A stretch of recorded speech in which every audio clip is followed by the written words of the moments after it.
So hey guys, welcome back to my new video. कैसे हो आप सभी लोग। गाइस, आज मैं बनाने वाला हूँ श्री राम जी की ड्राइंग, यानी कि Ram Navami special drawing. And guys, image की बात की जाए तो मैं यूज़ करने वाला हूँ इस वाली इमेज का। एंड अगर आपको इमेज चाहिए तो मेरे डिस्क्रिप्शन में जाके डाउनलोड कर सकते हो। एंड ये डोम्स की ड्राइंग पेंसिल में यूज़ करने वाला हूँ, जिसमें कि कुल 6 सेट्स होते हैं एंड मात्र 15 रुपीज़ में आसानी से मिल जाती है। बहुत ही बढ़िया पेंसिल है, आप चाहो तो ले सकते हो। एंड गाइस, ग्रिड बनाने के लिए आपको जो है 2-2 सेंटीमीटर की दूरी पर मार्क कर देना है। सबसे पहले नीचे की तरफ 1 से लेकर 21 तक लाइन खींचनी है। एंड उसके बाद बगल में जो है 1 से लेकर 15 तक लाइन खींचनी है। एंड उसी में जो है 2-2 सेंटीमीटर की दूरी पर ऊपर की तरफ 7 ब्लॉक्स एंड नीचे की तरफ 10 ब्लॉक्स बना लेने हैं। अब जो है एक से दूसरे मार्क को मैच करके ग्रिड लाइंस बना देनी है।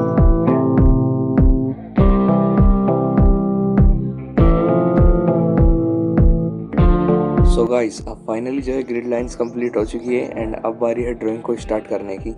अभी मैं चाहता हूँ कि श्री राम जी की आई से ड्राइंग को स्टार्ट करूँ। उसके लिए यहाँ पर देख पा रहे हो 4 से 5 नंबर के बीच में ये लाइन जा रही है। एंड ऊपर की साइड से जो है 4 चौथे नंबर पर ये बनी हुई है। मुझे यहाँ से ड्राइंग को स्टार्ट करना है। That's it.